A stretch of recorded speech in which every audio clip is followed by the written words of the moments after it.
What I'll do is start by just having me give your name, first and last, and correct spelling so I can have it on tape, and then I also use it to set my audio levels. Okay, yeah. Okay? My name is Norman Orford, Orford. Norman Orford. Great. Well, now you were in the Navy. Yeah, I enlisted in June 23rd, 1941, because I knew there was going to be a war on, and like all young guys, I mean, we were ready to go. I was ready to go, and we didn't know when. Of course, we learned on December the 7th when, and I was in San Diego then. I had almost finished my schooling. And I went to school as an aviation ordnanceman. And of course, when I went in, you have to take the GCT, the General Classification Tests.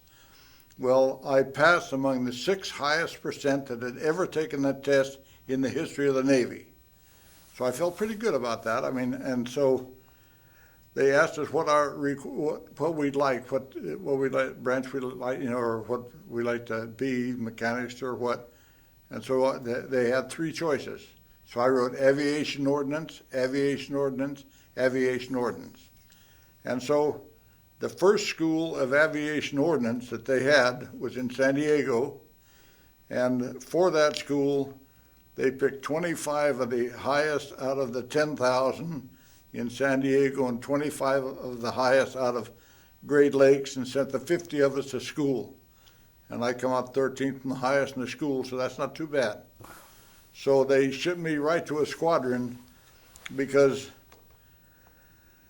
during peacetime, they don't need somebody to know something about bomb racks and synchronization and trajectory and ballistics and all that kind of stuff. But at wartime, we're the most valuable people they've got, because the guys that are flying are just flying a gun platform, a flying gun platform.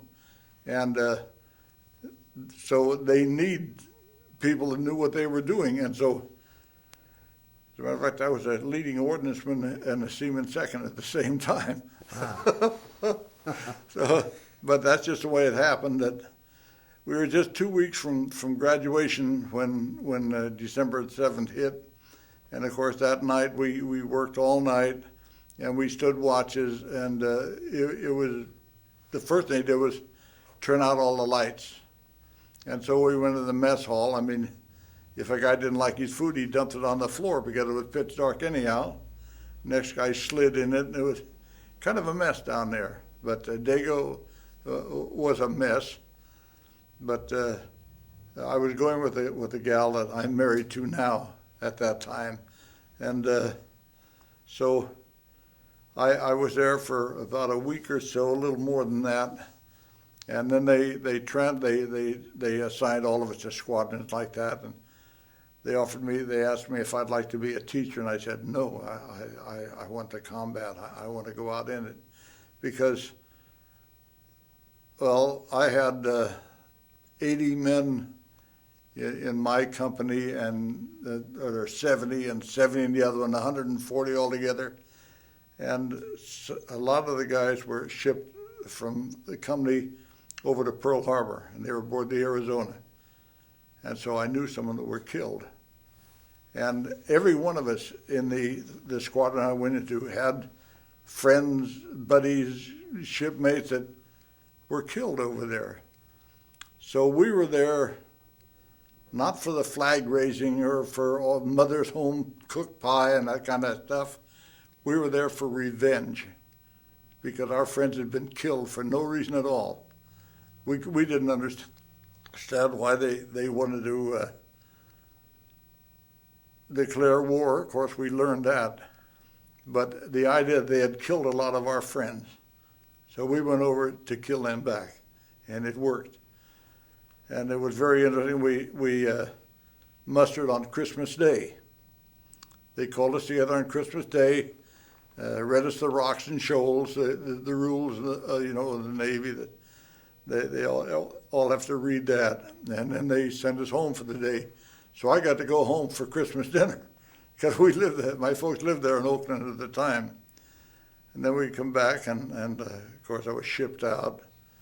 And being shipped out was very interesting because we were all sent to supply and furnished all foul weather gear because nobody could know where we were going. That was the whole thing. Everything had to be secret. And so they give us all foul weather gear, big heavy helmets, gloves, goggles, boots. And then after we left San Francisco, we sailed about 30 miles and turned south. And we went down to the tropics. So we ended up in the tropics wearing shorts and giving all of our stuff away. The natives all ran around wearing that stuff. Well, we didn't know why we were sent south. Naturally, nobody knows why they're sent any place. And it is a piece of history that has not been advertised. People don't know it, and they should. And that was that the Japanese, and they found this out through records are written over there and like that, plus the fact that some people over here knew it, and that's why we went to Tonga. The Japanese had planned 2 attacks instead of 1. Now the one on Pearl Harbor, the first one was over from the north, that's 23.5 degrees north latitude. And that, if it had worked the way that it should have, would have broken our supply lines to Guam, Midway, all of the islands, and the Japanese would have controlled the entire north. But they also planned an attack at the south because they had to break our supply line to Australia and New Zealand. And they would have, if they could have established one, New Zealand and Australia would have taken about 2 weeks, and then we'd have lost them. But as it was, they figured out where the more or less the line would be, and it went right through Tonga. Now Tonga is 23.5 degrees south latitude, and almost the same longitude as Pearl Harbor. And so, luckily they took us. We were the first squadron, the first Navy squadron to leave the States. And we were on a Liberty ship with our planes stacked on the deck. And they sent us down to Tonga because Tonga was the only place that had a dock. It was a big enough town. And if you look at the map right today, there are no other towns down there. That would have been the only place they could have made a headquarters, where they had a little town. They had enough stuff, stores and like that.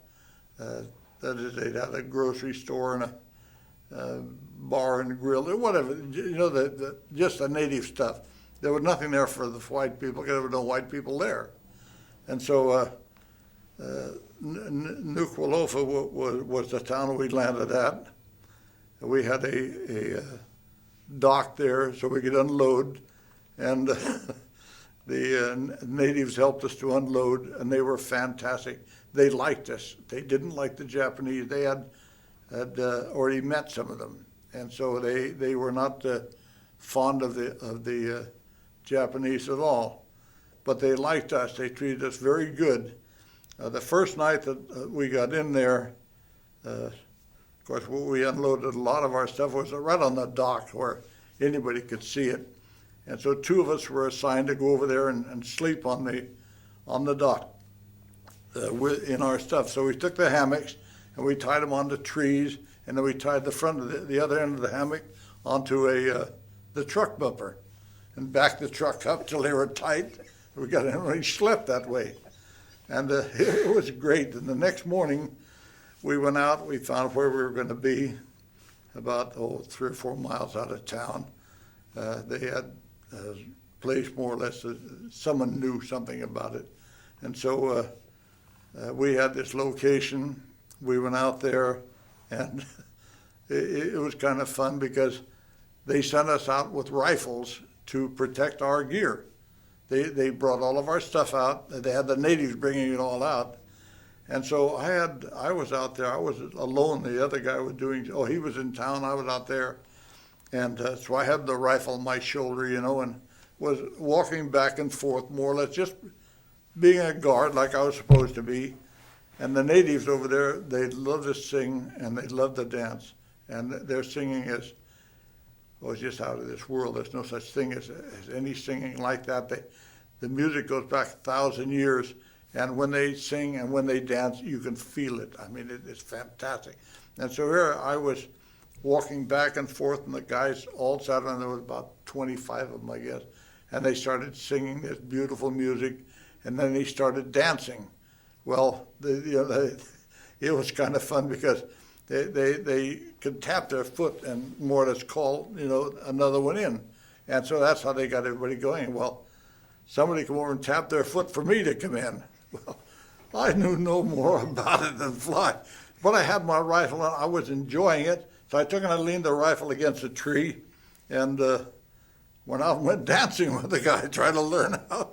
And I looked back, and one of the natives had my rifle over his shoulder, and he was walking back and forth. They were just wonderful people. Now, did they have a concept of what was going on nationally with the war and all that, or what? I think they did. I think they knew more about it than we did by far. Well, Queen Salote, who was the queen over there, the Tonganese queen, she must know. She was the only full queen besides Elizabeth. It is the only one. And, of course, I used to go swimming with Tufu, who is the king now. I knew him. Heck, he and I were friends, And so I have been in the royal hut and like that, which was nothing but a grass hut. But Queen Salote I met, and I knew her. She was a wonderful person. And her son, who is now the king, I knew him. And we used to go swimming together and like that. But it was a wonderful place, and we were there. We put our planes together, and I had to go through all the synchronizing systems. And as I say, I was Seaman Second, and they had a second-class ordnance from there that didn't know which way a gun pointed. And so he never even touched the aircraft. I had it all to do. I did them all. Now this is pretty primitive where you are, correct? Primitive? There was nothing, absolutely nothing. So how do you get?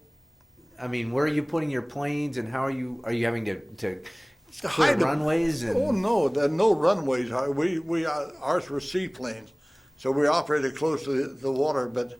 No, there was nothing. The airplanes they would camouflage, and they'd put them out to different spots and that we could work on. Well, we found all the airplanes but one aircraft we couldn't find, and so we thought it rather strange. You can't lose one aboard ship, and you can't lose an airplane, but we did. It took us 2 days. And finally, someone went in, and they had taken the branches off of these vines like that, and covered the thing so perfectly, and it was right there that you couldn't see it. They knew camouflage better than we did, but it took us just 2 days to be in operation. And so then over there, we had enough bombs and machine guns and ammunition like that we could go into operation. And what our job was, we finally found out, was they figured that the Japanese, if they did hit there, someone had to be there to stop them. That is, not to stop them, but to let the United States know that they were there and defended the best we could. Well, that's why they told us that we probably wouldn't be coming back, because there was no way. If the Japanese had hit there, they would have wiped us out in nothing flat. But now, at what point did they tell you that? Did they bring you together? They never did. But I mean, to say you might not be coming back, did they bring you together? And oh yeah, no, they just scuttlebutt. They went through. Somebody said something to somebody else. No, they didn't come out and make the announcement, but everybody knew it, and they knew that we would probably not be coming back. And so, as the old saying goes, to hell with it. If we were going to die, we were going to die. We didn't worry about that. All we wanted to do was get in there and fight, because, as I say, we were mad. Now, other people, after they were drafted and like that, they were trained, they were trained to fight, but we were mad in the first place, and we were never trained. How do you train a guy to do something that he's never seen? Nobody knows anything about it. And here we were out there, we were fighting against people who had been in the battle for 1932. They hit Manchukuo, as it used to be Manchuria, and so the Japanese hit there. We in the States knew about that. We knew about the rape of Nanking, where our love for the Japanese was not too strong, because we knew in the rape of Nanking, where they took the Catholic sisters and stripped them and raped them right in the streets and stuff like that, and beheadings and like that. We saw some of that in movies, the Fox movies, Stone News. And so we knew that we were fighting a tough enemy. We also thought that all Japanese were about 5'2", wore heavy glasses, and had buck teeth. Well, the ones we finally ran into when we got into over in the canal and like that were the Japanese Imperial Marines. You had to be 6 foot tall to be in it, and they had to be in perfect fighting shape. So we hit the very best. But it was interesting in as much as we left Tonga, and after we'd been there about, maybe 2 or 3 months, we knew the Japanese weren't coming, because the Battle of Midway went on. They lost 4 of their carriers there, and so we were pretty safe. But Nuku'alofa was a beautiful harbor. We looked up one morning, we had about 7 of our ships in there, the Chicago and the Boise, the Helena, the Portland. They'd just come out of the Battle of Midway, and they come down there to patch up their bruises, and they pulled into Noumea because it was the best harbor. So we were in the spot where they would have been, and we were flying. We flew day and night looking for submarines and make sure that everything was okay. We didn't run into much trouble there, very little. So, but as soon as it was quiet, and they knew that the Japanese weren't going to come there, they grabbed us and threw us aboard ship and sent us out to find where they were. Well, we were a lucky squadron. We were scheduled to die. So anyhow, we sailed to Noumea and New Caledonia. And the interesting part was you see all this convoy stuff. We didn't know what a convoy was. We were alone. We were a Liberty ship, and we were out 4,000 or 5,000 miles from home. No convoy, no nothing. We were alone until we got to Noumea. We pulled into Noumea. We got in the harbor there, and we were there for 1 day. Nobody got shore leave, because they didn't want us to go out and get drunk or anything like that. How would you get drunk over there? But on native brew. But anyhow, they just 1 day, and then we had a convoy.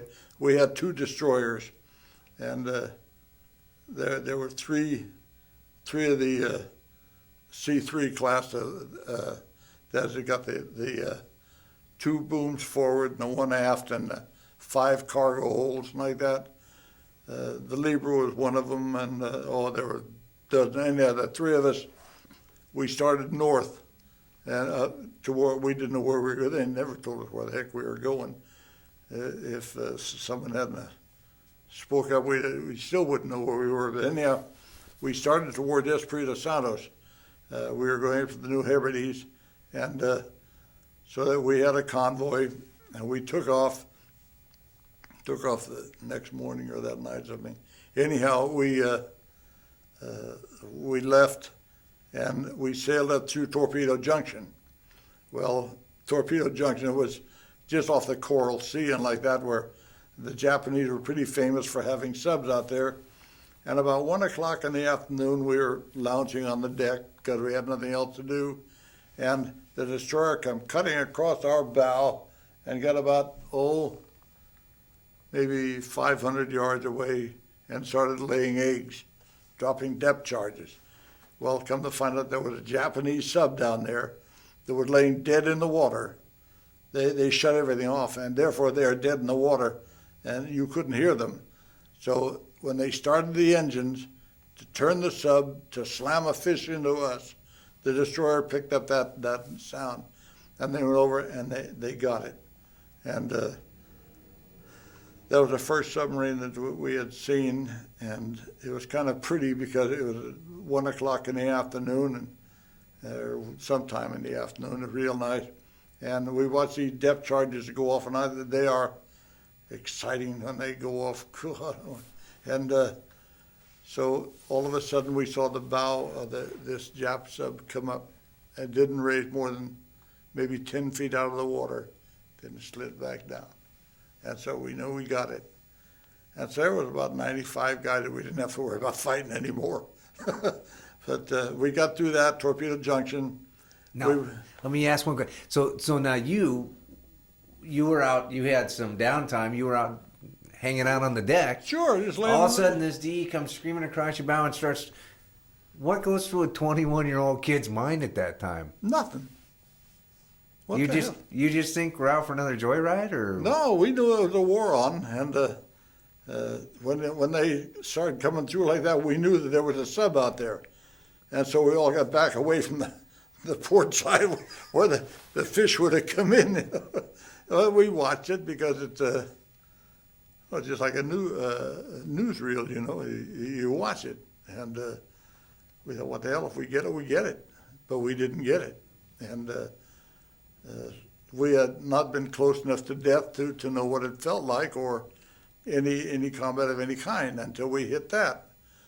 And so it was kind of fun, you know, to watch it. We really enjoyed it. And of course, when they saw the bow come up and sink, while we all cheered, we were very happy. So, you know, we weren't the friendliest bunch. But anyhow, we got into Esprit de Santos. We pulled in there.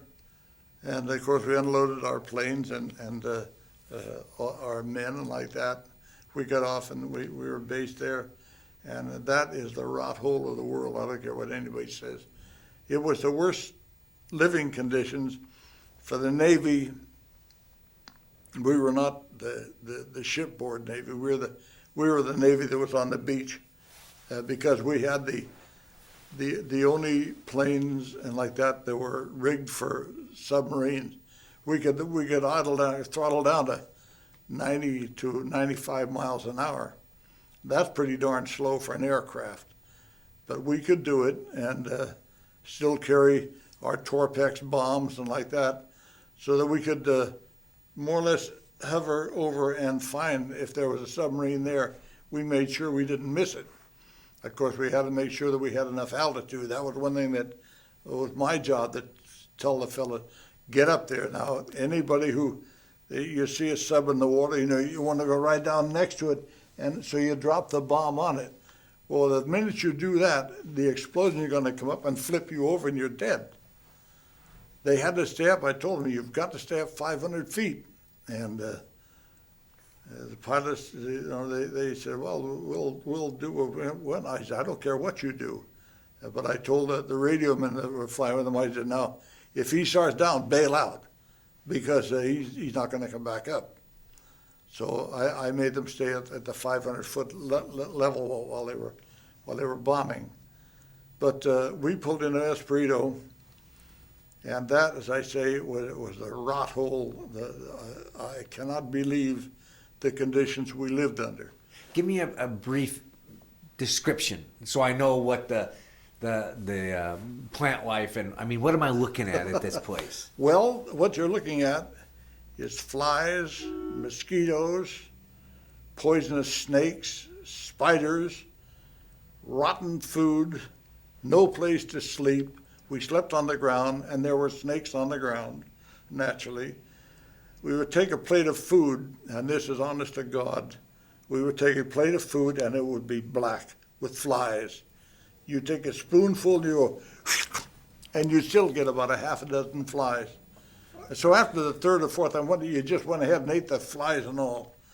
But it was just that rotten. I mean, and the food was not good. It was served in a pan. Well, you have to realize that our supply line from here to there was about 6,000 miles. So we didn't really have too much.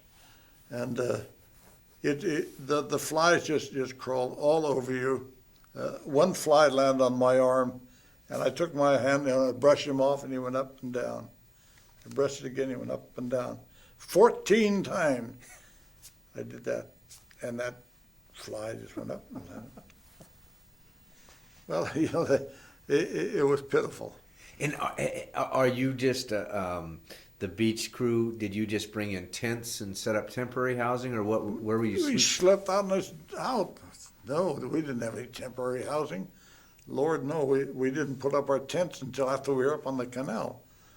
No, they had a couple of them there, and a tent was no good because it didn't keep the mosquitoes out. And at night, I mean, you could hear, boy, they sounded like they're little bombers coming through. And mosquito netting is no good. You can have it for the first 2 days, and then you forget it and get up and walk through it to get out or something. And so, but the conditions there were unsanitary. They were filthy, and the flies, the mosquitoes, and poisonous bugs that we never even heard of. And they also had these big pythons, beautiful big pythons, 18, 20 feet long, you know. Kind of give you the willies. Well, before the war, they used to go over and they'd buy them from the natives, you know. And so I had a chance to go out with the natives one day. They said they were going to go out and get this python. Of course, the natives spoke very poor English, and I spoke very poor native, but we managed to get along. And so I went with them, and of course I carried a Thompson submachine gun because I don't like snakes that well. And they found this, it's about 17-foot python, a big one, up in a tree, you know, and it hanging on the branch. So they took sticks and they banged there until the darn thing dropped down to the ground, and then it started crawling down, it crawled into a hole. Well, it got in all of about 5 feet. And so the last 5 feet, the natives jumped on it, grabbed it, they started dragging it out. As they pulled out another foot, another native would grab it. So here was the natives in a wide line like this going through. And finally the head come out. And boy, when the head come out, about 3 or 4 guys jumped on that thing. One guy got bit. Then we brought it in, but they brought the darn thing in, and the line going through the jungle was just like that. They caught it. But we had a lot of poisonous snakes over there. Like Australia right now, of 165 snakes, they got 145 are poisonous. Well, we had them all up there, and there was nothing to keep them from being in our tent or in our bunks or like that, or sleeping just where we slept on. It was rotten. And well, one night, we had a submarine come up and lob a few shells in to keep us awake at night. And so they said, we got to get that submarine, and so we need 2 volunteers to stay up and sleep in the aircraft. And then if it comes up, the pilot will run and jump in, and you'll take off and bomb it. But there will be no lights when you come back. There were no lights anyhow. They'd had to build a fire or something like that. But they said there'll be no signals at all. You will be out there and you're done. And so he said, we have to have a volunteer for that, volunteers, and excuse me, yours truly was a volunteer. And so I got to sit in the aircraft and sleep there, which is about as uncomfortable as you could get, but at least the snakes couldn't get to me, the bugs could. And we slept there for 2 nights, but the sub never surfaced again. If it had, we would have gone out, bombed it, and been in pitch black. And we'd have crashed in the ocean someplace. Now, did you stop at this island because it was a key island, or this was just a convenient? It was a key island because it was in the Hebrides, and they built a hospital there and like that before they were through others. They had a hospital there, and a good land runway, good enough that you could take off and land on it. Of course, it was not blown to pieces like the next one was. But anyhow, we stayed there just long enough to put our planes together. We had to take the floats off them and put wheels on because we changed to a shore base in as much they wanted us to be able to land on Henderson Field if we made it that far. We didn't know where we were going, but they loaded us aboard ship again, and this time we were in a cargo ship, a good one, a C3, which tickled me to death, instead of a Liberty ship. And we sailed up and went into Guadalcanal.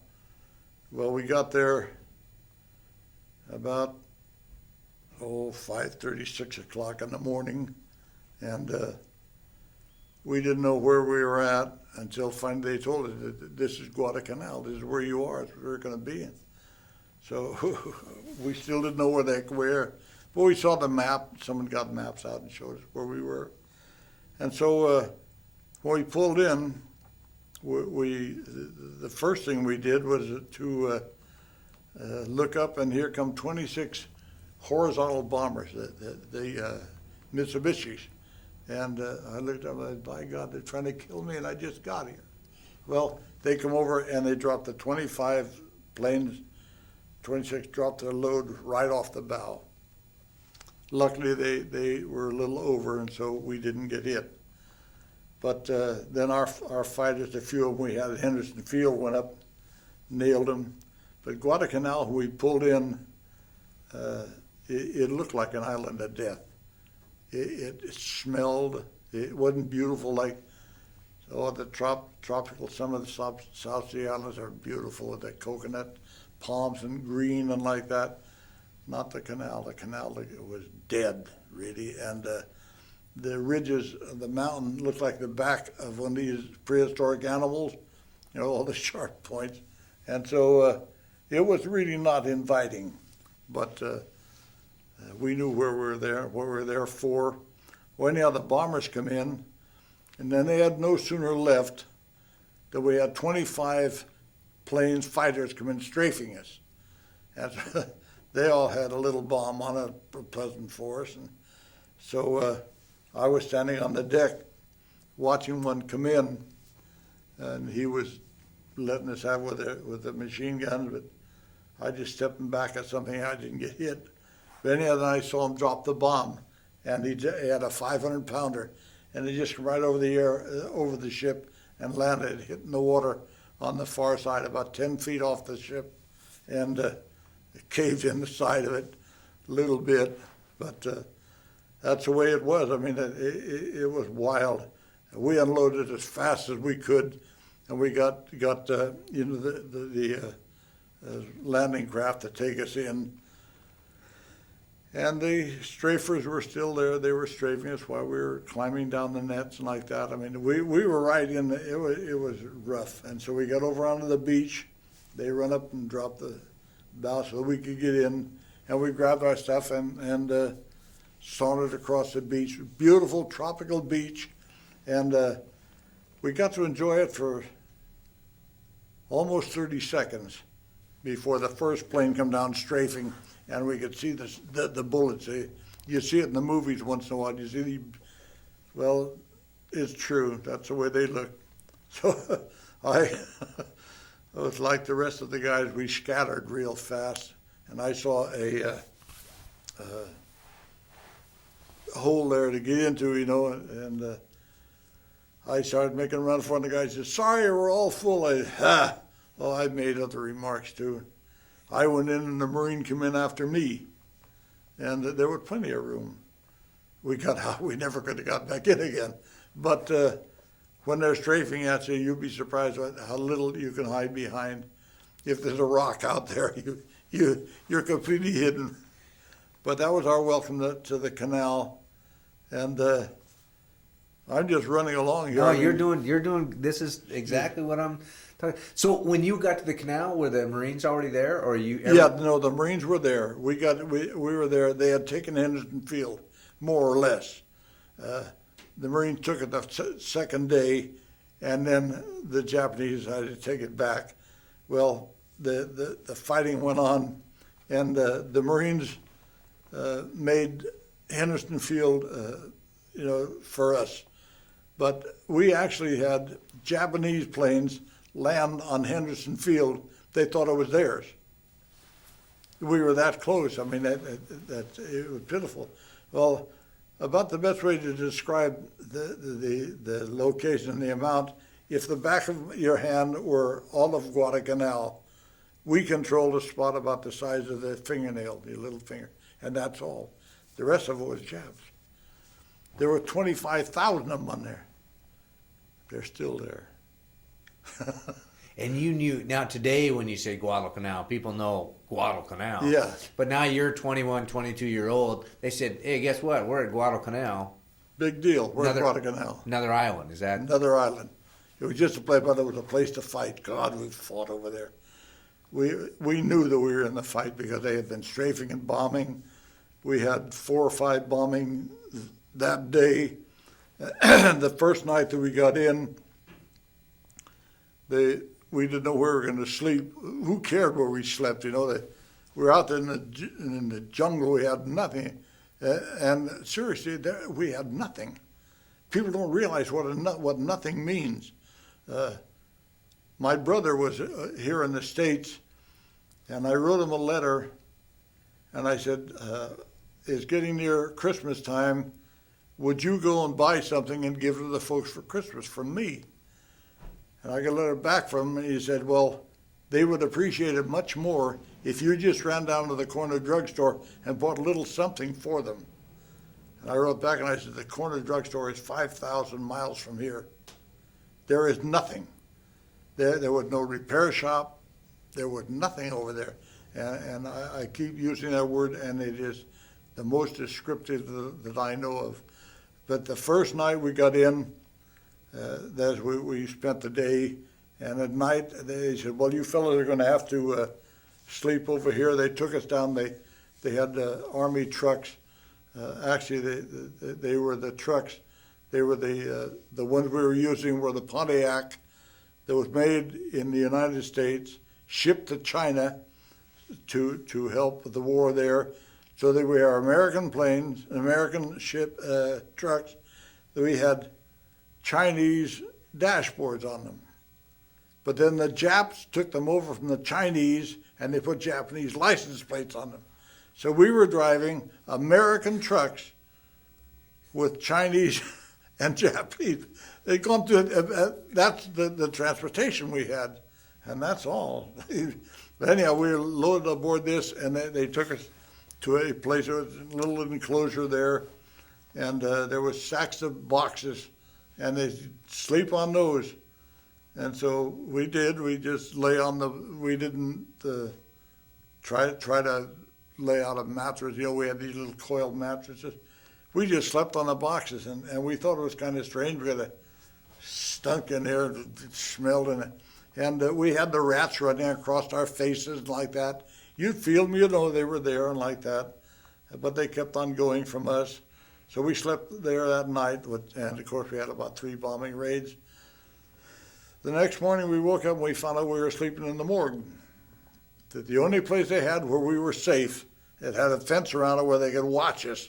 They give us a couple of Marines to watch us to keep the Japanese from coming in and killing us all. And all these boxes were full of dead Marines. And so the wooden boxes, they didn't take the time to pack them very neatly. They just took the body and threw it in. And of course, the blood and like that leaked out. And so we were sleeping in some of that. It was a great night. But, the next day we went up and found the place that we were going to be. And so we did manage to pitch about 4 tents. And it was wonderful because the tent was no protection at all. We had camp cots in, and so we had and the mosquito netting, and of course the first time you got into bed, you tucked the mosquito netting all around, and then the air raid siren would sound you right up through the side of it, and so the second time you didn't even use it. So everybody had malaria and tropical fever like that. That was just one of the things you had, and the foxholes, people think we had to dig foxholes. We didn't. We took Japanese foxholes. They had them all dug. They were nice. They were well dug in. We were between Henderson Field and the water, and that was only about maybe a quarter of a mile, half a mile. So there was not too much room in there. And it made it great because during that we had the big naval battle. It started on the 13th, 14th, and 15th November. It was a big one. And we'd had a few before then, but just the nights before that, two Japanese destroyers come down and lobbed 1,000 5-inch shells on Henderson Field and between Henderson Field and the water. So we were there, and they lobbed 1,000 shells, and that's an awful lot of shells. Just blew, oh God, they blew holes in the runway. They got a few planes, killed a few guys. We killed so many guys over there that we used to muster in the chaplain tent every morning to tell somebody else goodbye. We come back with nothing. We lost all of our guys over there. We had 11 men when we come back, and everyone was a stretcher case. There wasn't one guy who walked out. It was that bad. I mean, they killed us off. Believe me, they told us that we were going to die if we come darn near doing it. We thought we were going a couple of nights. One night they come in, and we had two battleships that lobbed 14-inch shells onto Henderson Field. Well, when they'd circle around, if they were short, they were never long, because on the other side was the Japanese. The Japanese, they were close enough that I have sat like this and watched the war going on. I could see the front lines. You know, guys shooting at one another. And we sat there and watched the damn thing. So, and we were close at night. And so when the wagons came around, they shelled in there. And if they didn't want to raise a gun, they lowered it a little bit, and they blew them right into where we were camping. And they threw 750 rounds of 14-inch shells. Now, a 14-inch shell, you know, it's not 14 inches long. It's 14 inches through this way, and it's about 6.5 feet high. And, of course, they were armor-piercing, and they had the explosives. So when they lobbed it in, it would hit in the ground and blow up and become a daisy cutter. And they used a lot of those too. The daisy cutters, they don't have them now. They got rid of them. But that's where you drop a bomb, and instead of just a case of the bomb, they have all rivets. About, maybe 5, 6, 7 rows of rivets. So when the bomb hit, all the rivets went out. And so that's why we call them daisy cutters, because it would just cut the grass. And if you happened to be there, it took care of you too. Well, we first got in for 24 hours a day. Every 4 hours and 15 minutes, we had a new bombing raid over for 21 days. Now that is really rough. Boy, they blew us, and yet we would go right out and fly in it.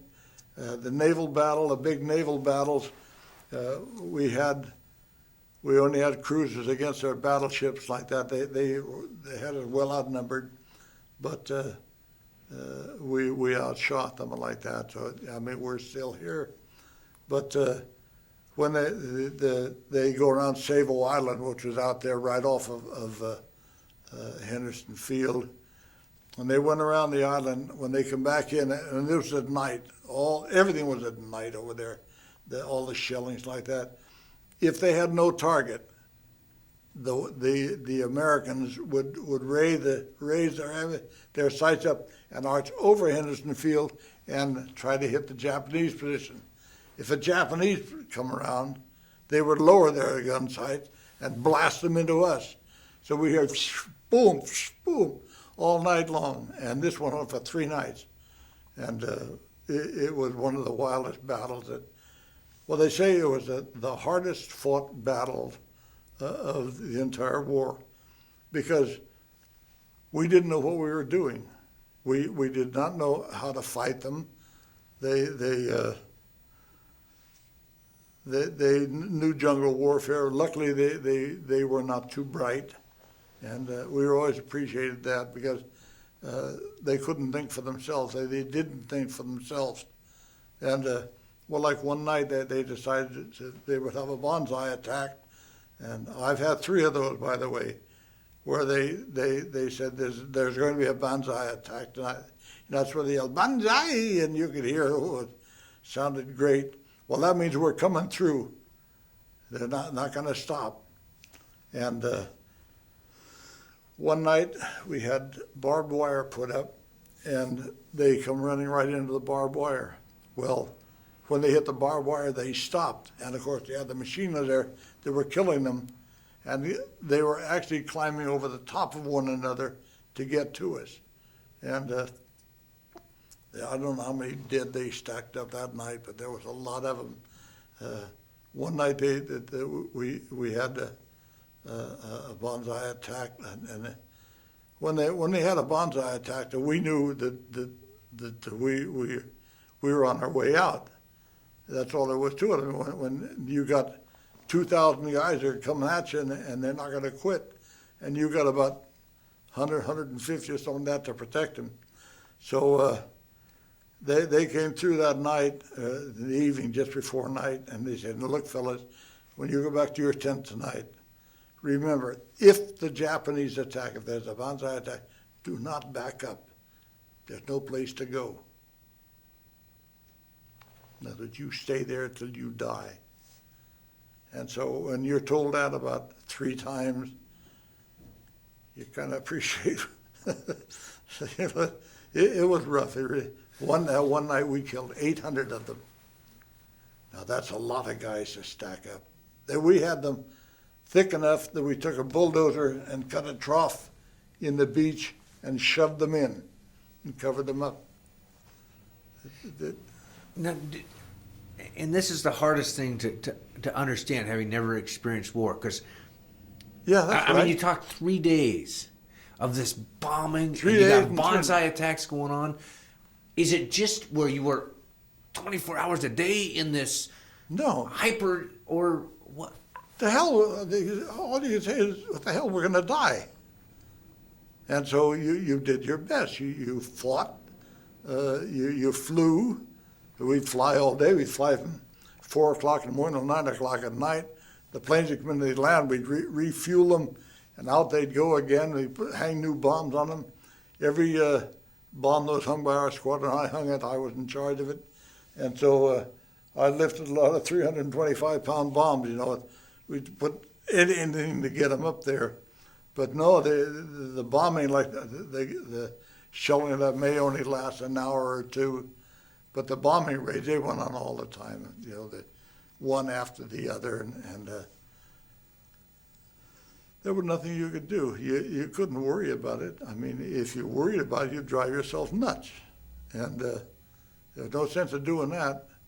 A man that's, if his nerve is gone, he's done.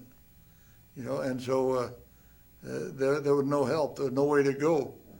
We were there, and a lot of our guys died. So is there a point where you, for lack of a better word, where you relax in war? Yeah. I mean, and so it's like, okay, this is my job. I'm That's just like me going to work. You can. Yeah. Well, you have to. You had to. There was no reason for anything else. I mean, we knew that we were going to get killed. We figured we were. And so we acted like we were already dead. And so we didn't have to worry. You know, cowards die many times before their death. The brave but once. And so we figured, what the hell? We're either going to get it or we're not. And a lot of nights in the foxholes and like that, we say, well, we think we're going to get it. This could be it. So this is it. So what? You said your prayers, and that's about it. And you didn't ask for a lot of stuff because there wasn't a lot. And I think William Bendick said it best in a movie called Guadalcanal Diary. They were in a foxhole and they were being shelled, and he said a prayer, and he said, anytime you're in a spot like this, you try to be forgiven. You ask that you be forgiven, and you give up this. He said that's ridiculous. That if you get out of it, you're going to do the same things you were doing before. You're not going to change. I mean, I don't know how many times I told the man upstairs, if we make it through this one here, we're not going to be flying anymore. We're through. We're going to quit, be on the ground. Next day, we're up there flying again. No, it was very, very exciting. But after it was all over, we were scared. I mean, you could feel it afterward. You were shell-shocked for years afterwards. When I came back to the States, I mean, I was in Oakland, California, and I could hear a siren clear across town. My wife couldn't hear it, and I could hear it, pick it up, knew where it was at. Now, you had a day that you got a little closer to not being so lucky. Oh, yeah. Oh, that. Now, what happened that day? Well, that was, you mind? That day, I was out working on the planes. We were in doing the work we could. There was no A&R. There was no assembly. There was no place that we could do anything else except to keep, make sure that the airplanes had ammunition and bombs and like that. And so I was out there. We were always checking the planes, keep them going if we could. And it was about 2:30 in the afternoon or something like that. It was very quiet. There was no one out there. There was a line chief, and he's still alive. As a matter of fact, I know him real well. He's down in Santa Cruz, California, Del Hesket. So he was the line chief. He was out there, and I was out there, and a few other guys. And we had a pilot come out there looking at the planes. Of course, we would once in a while get a new pilot, and we wouldn't get a plane, we'd get a pilot, because they're just lucky that way. But then the pilot come out, and his name was, I guess it's perfectly, Christopher Columbus Freeman. That was his name. He's from St. Louis, and as a matter of fact, I wrote to his folks and like that. But he come out, and he was looking at the planes, and he says, I've never flown one of these things. He said, I've flown them off carriers, that is, shot off a catapult and like that. That he said, I've never taken off the ground, and I don't know how they operate and like that. And so he was just more or less looking it over, and the guy come running over from the op tower. He says, a sub out here, about, he told him about where it was. And so there was no other pilot. He shouldn't have been allowed to fly.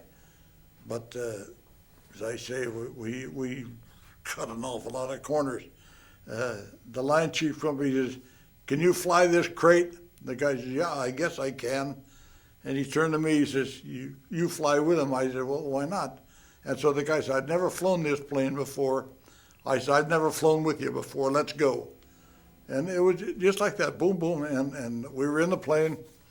We went down and took off. We had revved up the engine like that. And as I say, the aircraft itself was worn out. We flew the airplanes till they fell apart. There was no place to check them out, nothing. We flew, on the plane I was in, you were supposed to have a 20-hour check and 30-hour check and all that kind of stuff. We had 680 hours without any kind of a check. We just flew them until they fell apart. And it was kind of rough. So, but we got in it and we started out. We went down the runway, and he pulled back on the stick. He pulled back a little harder than he should have, and he brought us up to 300 feet. And they tried to level off at 300 feet, and the crew chief, like the line chief, was watching, and some of the other guys were watching. The metalsmiths and mechanics like that, they were around. But I was the guy that was stuck to fly with him. But anyhow, we got up to 300 feet, and the plane just wouldn't hold. We had two Torpex bombs on it, 350 pounds, 325 apiece. And so we just nosed slowly down into the trees, and I screamed at him, I said, drop the depth charges, because in that way, if he'd have dropped the depth charges, we'd have had enough lift to get into the water. But he didn't drop the depth charges, and I hollered, I told him to drop him and called him a few names, which you're not supposed to do. But I told him he was kind of dumb, because I could see it coming. And my last words is, here it is. And that's it. I mean, this idea, you see the heroes in the war where they think of the pie, apple pie and mother and all these trees, a bunch of the only thing, damn it, I've had it. And that's what I said, I've had it. Boom. And we hit the trees, and we come in at, I guess about 80, 85 miles an hour, anyhow, fast enough that we hit the first tree, and it knocked the wheels out. Now, this was all described to me because I don't remember any of it. Naturally, I didn't have time to think of anything. But knocked the wheels out, we nosed in, and we hit the next tree, and it turned us sideways, and we went through, and we hit a coconut tree, and it split us in half. He took his half, and I took mine, and he knocked over 9 coconut trees, and so did I, with the same number. Going end over end, one way or the other, and we were ripping the coconut trees out, and he was buried with the engine. He never knew what hit him. There was not enough of him left to take off the engine. They just buried him. And with me, when I I landed right in the Marine encampment, and it was just, everything worked out right for me. No one else made it. We don't have another guy that made it through a plane crash. I was the only guy, and I was just real lucky. But as I say, I knocked over 9 coconut trees, and then as the plane come down, the whole front end of it caught fire, and I got burnt real bad. I've got big scars where the metal melted from the airplane and was stuck on my legs. I had to tear those off, and onto my foot, and my arm, as you can see the scars here, that was all gasoline. I caught 140 gallons of gas there and burnt this to where the bone was laying out here. And when they did the operation, they had to scrape the bone off. That's the operation that Eleanor Roosevelt watched, by the way. She got sick watching it. But then she talked about me that night on the radio, describing my plane crash, my arm, and like that, and the fact that I received 27 pints of blood. It was a blood drive. So I got 27 pints of it. So, but when we hit right in a Marine encampment. There were the guys sleeping, their tents, and one guy ran over and grabbed me when it crashed. He saw that I was hanging over the scarf ring, which is the ring that the machine gun goes on. He grabbed me and pulled me over the side, and then the rest of the plane blew up. And so the whole front end of it was on fire. He got me out, and they pulled me right out, dropped me into a Jeep, and I was on the operating table in less than 2 minutes. And that's what, as I say, this I have to tell you is not my recollection. I don't remember any of it. The only thing I remember is that I called to my chief, and he was not there, of course. I said, make them take the straps off my legs, because I could only feel from here down. I felt the straps. And so I passed out again, and then I was there for about 3 days or so, and as soon as they figured there was a chance of me living, a doctor sat alongside of my bed for 24 hours working on me. They worked and worked, and then they took and they flew all of us who were, they flew us down to New Hebrides to the hospital down there. And before I left, I said, Doc, I can't see. He said, oh, you're all right. He said, your eyes are bandaged. I said, Doc, I can't see. He said, your eyes are bandaged. And the biggest thrill I think I've ever had, I took my hand like this and I touched the eyeballs, and I could feel them open, and I knew that I couldn't see. I figured I'd had, luckily he said, no, you're all right. He said, you've been hit so hard on the side of the head that your eyes are out, but you'll have them back. And so I flew down to New Hebrides, into Espiritu Santos again, and down with the flies, the ones that I described before. It was just that stinking, and the hospital was a makeshift. It was out in the open and like that, really. And so when they worked on you, the flies were crawling on you. And they decided to try this new paraffin wax treatment, which didn't work, by the way. But we made real good guinea pigs anyhow. They would take and treat the stuff. Then they had a spray gun with paraffin wax, and they sprayed this all over you. And that was supposed to keep you clean. And then the next morning, they took you out, and they had to carry me out and set me under a shower, and I got to wash all this paraffin off. Well, as I washed the paraffin off, the flies come on. And so after a few days of that kind of stuff, I got gangrene. And I had gangrene in the arm and both legs. And the Solas come in that day to take loads of guys out. You know, they hauled them out every day that they were there. They take them down to New Zealand like that. They took one look at me and said, get this guy aboard right now. And so I had top priority getting there because I was turning black from gangrene. You know, gangrene is not the best thing in the world to have. I'd rather have a cold any day. But they put me aboard, and then they took and tied they tied gauze bandage around my fingers and tied this to the upper bunk. Then they tied my 2 legs down so I couldn't, and they, because of the head injury, they could not even give me a shot of morphine. They could do nothing, except they took and for an hour and a half, they tore the skin off. And they had 3 doctors there, one on one leg, one on the other, one on the arm. And they sat there with tweezers tearing the stuff. Well, after an hour of that, I said, please, Doc, let me die.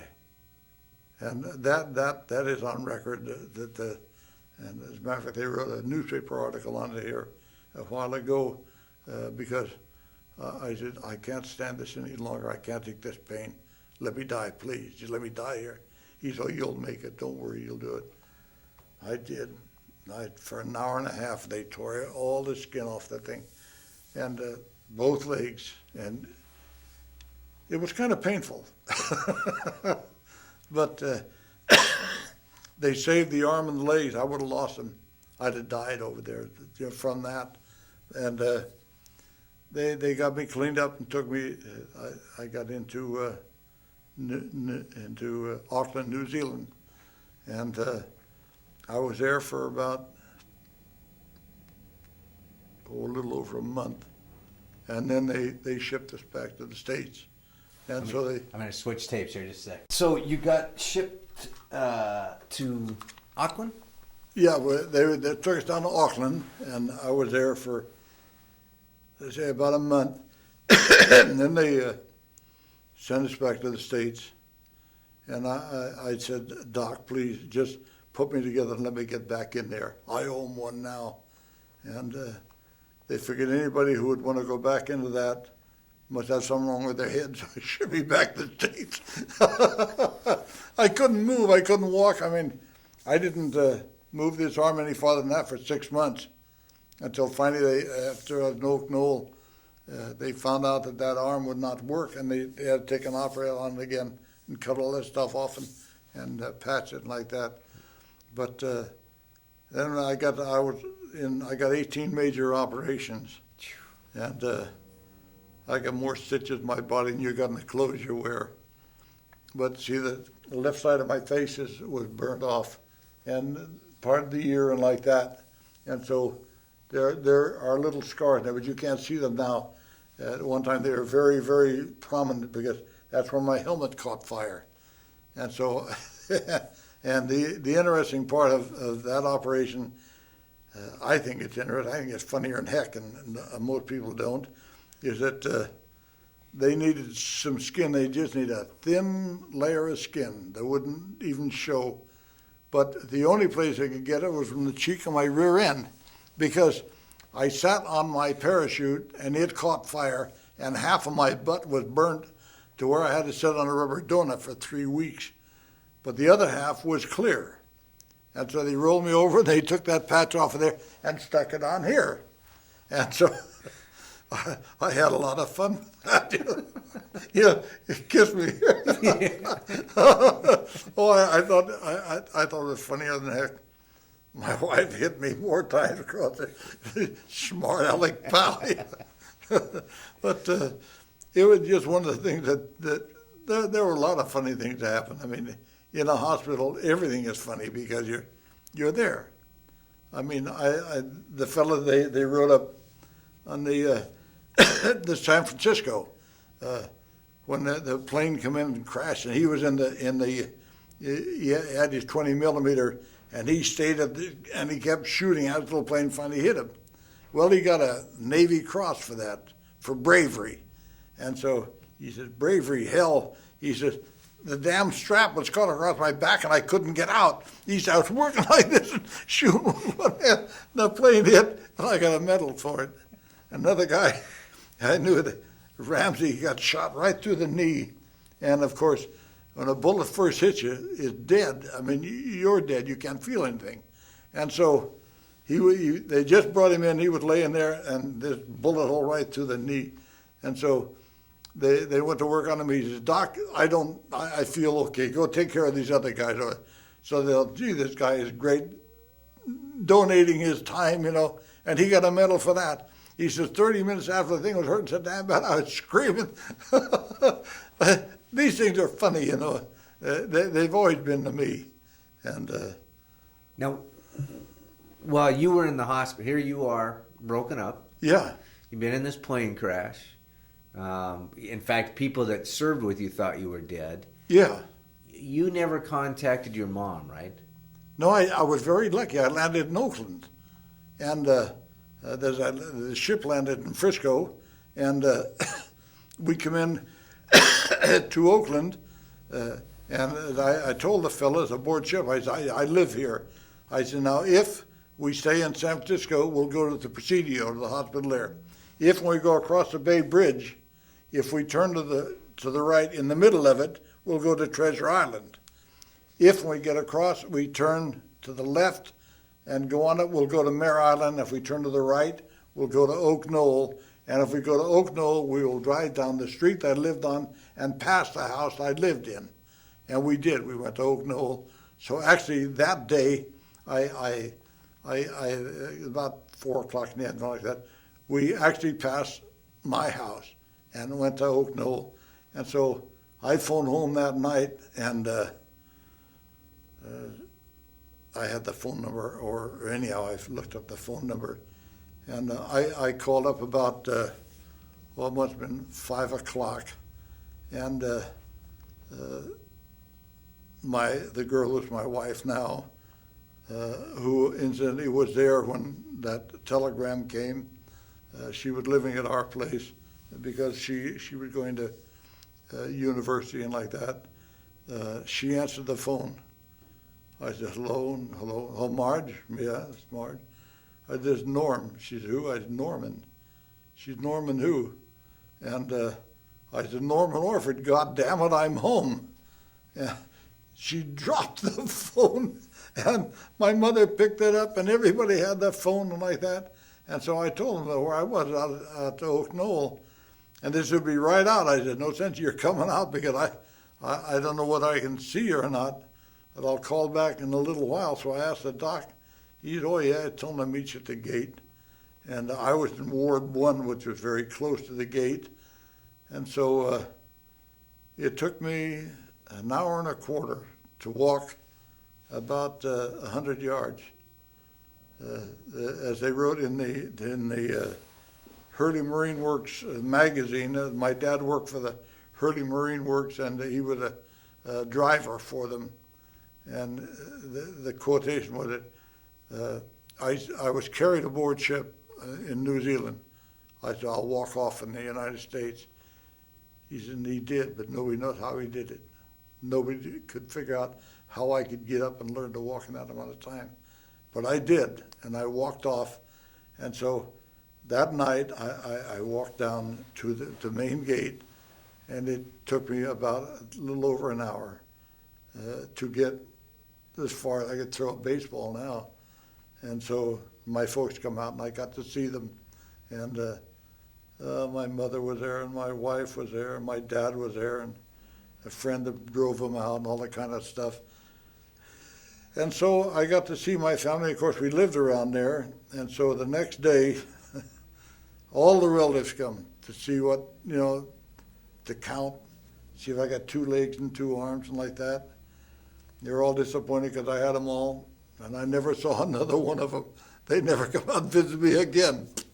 That was good, but it was just the way it happened. My wife, of course, was going to Cal University, and of course she was pretty. She still was pretty as a picture, and so she'd come to the war, and everybody would whistle at her like that.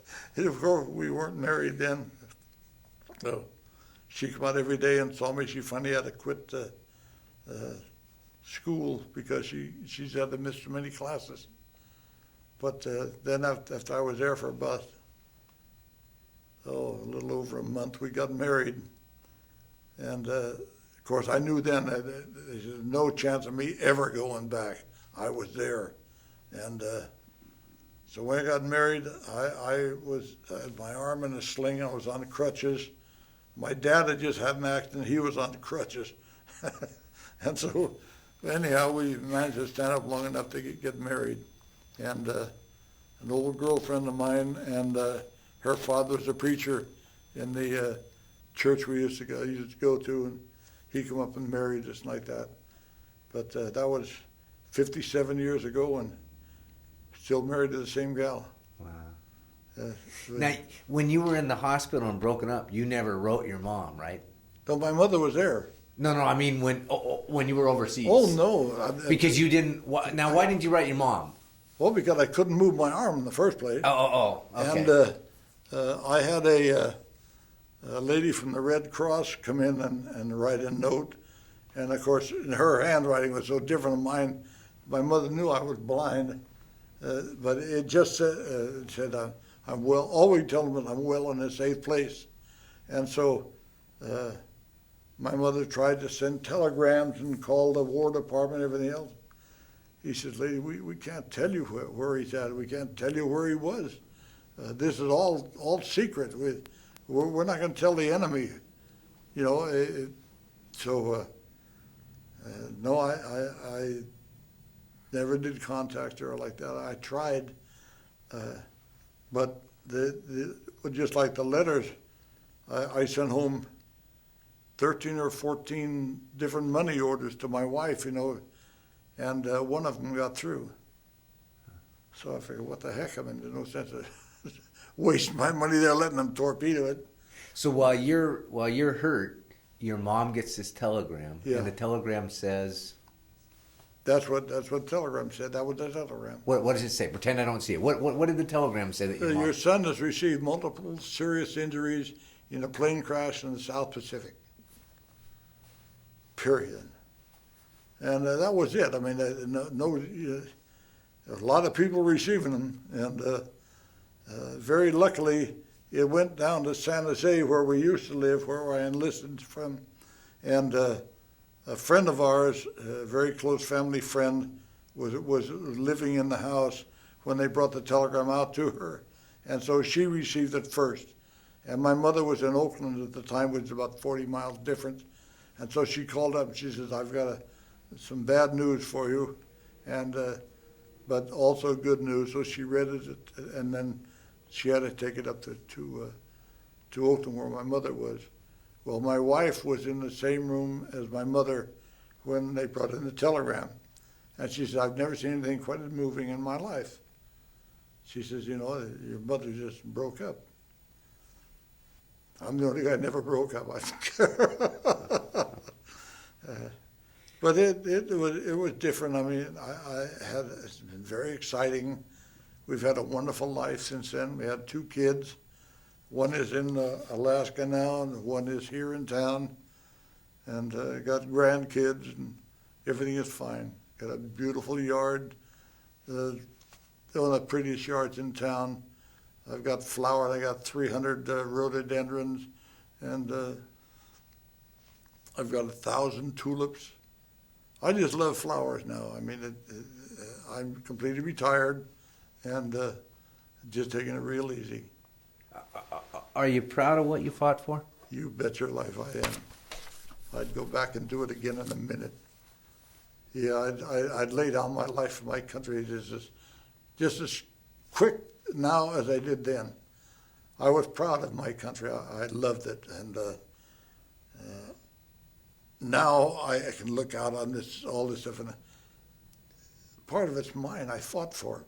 I bled for it, and I was willing to lay down what I think there's somebody looking in the window there that I would lay down my life gladly for it, and I would again. No, I am very proud of what I did. Very proud.